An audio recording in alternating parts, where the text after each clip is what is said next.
അസ്സലാമു അലൈക്കും വറഹ്മത്തുള്ളാഹി. അൽഹംദുലില്ലാഹ്.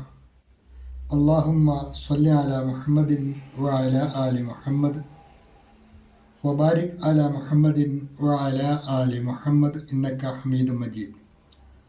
ഊസിക്കും ബിത്തഖ്വല്ലാഹ് ഇത്തഖുല്ലാഹ ഹഖ തുഖാതിഹി വലാ തമൂതുന്ന ഇല്ലാ വഅൻതും മുസ്ലിമൂൻ.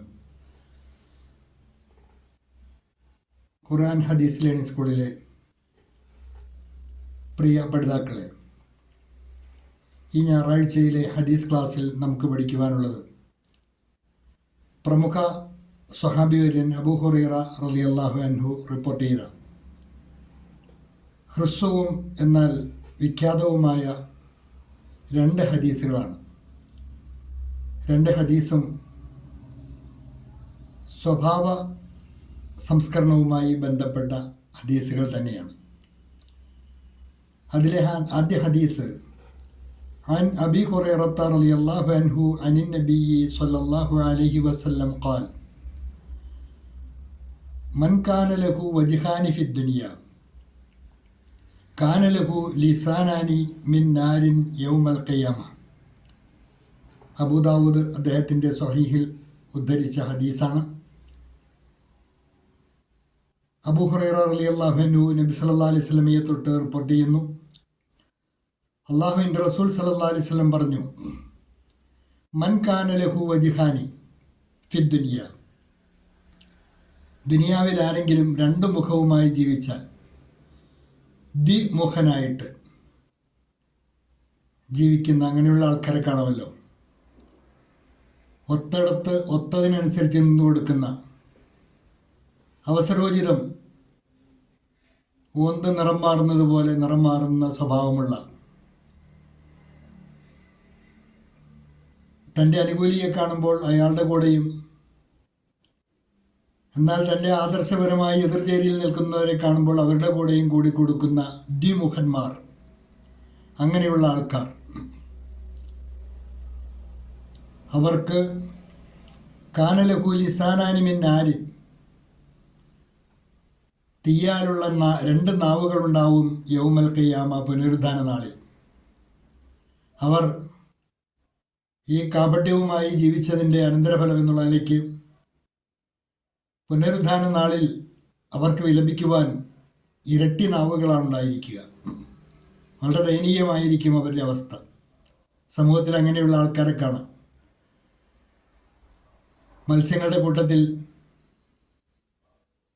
ഒരു പ്രത്യേക ജാതി മത്സ്യം ഞങ്ങളുടെയൊക്കെ നാട്ടിലെ മൊഴിമരിഞ്ഞിൽ എന്നാണ് അതിന് പറയുക. തലഭാഗം പാമ്പിൻ്റെ തല പോലെയാണ് ഇരിക്കുക, വാൽഭാഗം മത്സ്യത്തിൻ്റെ വാല് പോലെയും. മത്സ്യം തന്നെയാണ് യഥാർത്ഥത്തിൽ. അപ്പോൾ തല കണ്ടാൽ പാമ്പാണെന്ന് തോന്നും, വാല് കണ്ടാൽ മത്സ്യമാണെന്ന് തോന്നും. അപ്പോൾ പാമ്പുകളുടെ കൂട്ടത്തിൽ ചെല്ലുമ്പോൾ തല കാണിച്ചു കൊടുക്കുകയും മത്സ്യങ്ങളുടെ കൂട്ടത്തിൽ ചെല്ലുമ്പോൾ വാല് കാണിച്ചു കൊടുക്കുകയും ചെയ്യുന്ന ഒരു സ്വഭാവം ആലങ്കാരികമായി ഈ മത്സ്യത്തെക്കുറിച്ച് പറയാറുണ്ട്. അതേ സ്വഭാവത്തിൻ്റെ ഉടമകളായി ജീവിക്കുന്ന ആൾക്കാർ, ദ്വിമുഖന്മാർ, ഇരട്ട മുഖമുള്ള ആൾക്കാർ, അവർക്ക് നാളെ പരലോകത്ത് ഭയാനകമായ അവസ്ഥയാണ് ഉണ്ടാവുക. അവർക്ക് വിലപിക്കുവാൻ ഇരട്ടി നാവുകളാണ് ഉണ്ടാവുക.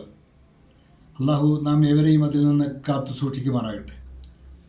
മുനാഫിക്കുകളാണ്, കപടവിശ്വാസികളാണ് ഈ സ്വഭാവത്തിൻ്റെ ഉടമകൾ എന്ന് നമുക്ക് മനസ്സിലാക്കുവാൻ കഴിയും. അടുത്ത ഹദീസ് അൻ അബീ ഹുറൈറത്ത റളിയല്ലാഹു അൻഹു അനി നബി സ്വല്ലല്ലാഹു അലൈഹി വസല്ലം ഖാൽ ലാ യദ്ഖുലുൽ ജന്നത ഖാത്തിഉ റഹിമിൻ, ലാ യദ്ഖുലുൽ ജന്നത ഖാത്തിഉ റഹിമിൻ. നബി സല്ലല്ലാഹു അലൈഹി വസല്ലം പറഞ്ഞു, കുടുംബബന്ധം മുറിക്കുന്നവൻ സ്വർഗത്തിൽ പ്രവേശിക്കുകയില്ല.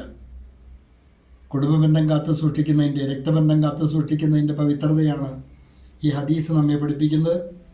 കുടുംബബന്ധം മുറിക്കുക, നിസ്സാരമായ കാര്യങ്ങൾക്ക് സഹോദരങ്ങൾ തമ്മിൽ, അതുപോലെ പിതൃ സഹോദരങ്ങൾ തമ്മിൽ, അടുത്ത ബന്ധുക്കൾ തമ്മിൽ ഒക്കെ അകന്നു കഴിയുകയും കയറ്റമറക്കമില്ലാതെ ജീവിക്കുകയും സംസാരമോ ഇടപാടുകളോ ഒന്നുമില്ലാതെ അകന്ന് അന്യരെ പോലെ പെരുമാറുകയും വർത്തിക്കുകയും ഒക്കെ ചെയ്യുന്ന ആൾക്കാർ, അങ്ങനെയുള്ളവരെ സംബന്ധിച്ചാണ് അള്ളാഹുവിൻ്റെ റസൂൽ പറഞ്ഞത്, ലാ യദ്ഖുലുൽ ജന്നത ഖാത്തിഉ റഹിമിൻ, കുടുംബബന്ധം മുറിക്കുന്നവൻ സ്വർഗത്തിൽ പ്രവേശിക്കുന്നതല്ല.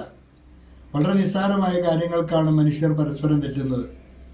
ഒരു നേരിയ കൊടുക്കൽ വാങ്ങലുമായി ബന്ധപ്പെട്ട തർക്കം, അതല്ലെങ്കിൽ അതിർത്തിയുമായി ബന്ധപ്പെട്ട തർക്കം, അതല്ലെങ്കിൽ നിസ്സാര കാര്യത്തിന് ഏതെങ്കിലും ഫംഗ്ഷന് ക്ഷണിച്ചത് പോരാതെ വന്നു എന്നുള്ള തോന്നൽ, വളരെ നിസ്സാരമായ കാര്യങ്ങൾക്ക് പോലും മനുഷ്യർ ഇതുപോലെ അകന്ന് ജീവിക്കുന്നു. വളരെ ഗൗരവതരമായ കുറ്റമാണത്. അവർ സ്വർഗത്തിൽ പ്രവേശിക്കുകയില്ല എന്നാണ് റസൂലുള്ളാഹി സ്വല്ലല്ലാഹു അലൈഹി വസല്ലം പറഞ്ഞത്. ഇനി എത്ര ഗൗരവമുള്ള കാര്യമാണെങ്കിലും കുടുംബബന്ധം മുറിക്കുവാൻ അത് കാരണമാകരുത്. എല്ലാം പറഞ്ഞു തീർത്ത് മസ്ലഹത്തിൽ യോജിപ്പോടു കൂടിയാണ് കുടുംബാദികൾ വർത്തിക്കേണ്ടത്. ആ കാര്യം പ്രത്യേകം ശ്രദ്ധിക്കുക. ഈ 2 ഹദീസുകളാണ് ഇന്നത്തെ ഹദീസ് പാഠത്തിൽ നമുക്ക് പഠിക്കുവാനുള്ളത്. ആദ്യത്തെ ഹദീസിൽ ഇരട്ട മുഖത്തോടു കൂടി ജീവിക്കുന്നവർ വളരെ വലിയ അപരാധമാണ് ചെയ്യുന്നത് എന്ന് പഠിപ്പിക്കുന്നു. രണ്ടാമത്തെ ഹദീസിൽ കുടുംബബന്ധം മുറിച്ച് ജീവിക്കുന്നവരും വലിയ അപരാധമാണ് ചെയ്യുന്നത്. അവർ രണ്ടുപേരും നാളെ പരലോകത്ത് കൊടിയ ശിക്ഷ ഏറ്റുവാങ്ങേണ്ടി വരുമെന്ന് റസൂലുള്ളാഹി സ്വല്ലല്ലാഹു അലൈഹി വസല്ലം പഠിപ്പിക്കുന്നു. പരമാവധി ജീവിതത്തിൽ വിശുദ്ധി കാത്തു സൂക്ഷിക്കുക, ആദർശത്തോട് കൂറുപുലർത്തി ഏകമുഖനായി ജീവിക്കുവാൻ പ്രത്യേകം ശ്രദ്ധിക്കുക.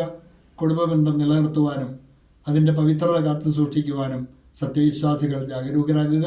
അള്ളാഹു നമ്മെ അനുഗ്രഹിക്കുമാറാകട്ടെ. വാഖിറു ദഅ്വാന അനിൽ ഹംദുലില്ലാഹി റബ്ബിൽ ആലമീൻ. അസ്സലാമു അലൈക്കും വറഹ്മത്തുള്ളാഹി.